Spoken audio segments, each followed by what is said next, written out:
Colombo test শ্রীলঙ্কার বিপক্ষে দ্বিতীয় টেস্টের প্রথম ইনিংসে ব্যাটিং বিপর্যয়ে বাংলাদেশ। টেস্ট জয়ের আশা নিয়ে টস জিতে ব্যাটিং বেছে নিলেও প্রথম দিন শেষে ২২০ রান তুলতেই ৮ উইকেট হারিয়ে কঠিন চাপে পড়েছে সফরকারী দল। প্রথম টেস্টের ২ ইনিংসেই ব্যর্থ আমানুল হক বিজয়কে নিয়ে ব্যাটিং করতে নামেন সাদমান ইসলাম। তৃতীয় ওভারে আসিতা ফার্নান্দোর বলে কুসাল মেন্ডিসের ক্যাচ ফেলে দেওয়ার সুযোগ কাজে লাগাতে পারেনি বিজয়।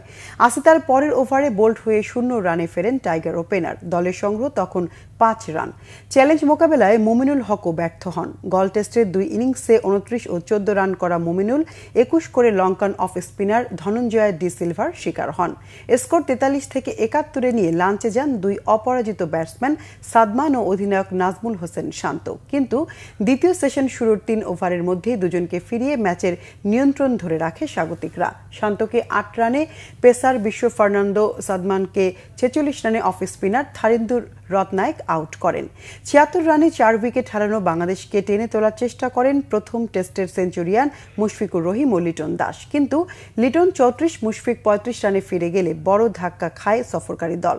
এরপর মেহেদী মিরাজ ৩১ এবং নাইম হাসান ২৫ করে বিদায় নিলে ২১৪ রানে অষ্টম উইকেট হারায় বাংলাদেশ। ২ বছর পর এই টেস্টে দলে ফিরেছেন পেসার এবাদত হোসেন। ইনজুরির কারণে বাদ পড়েছেন পেসার হাসান মাহমুদ এবং সাথে জাকের আলী।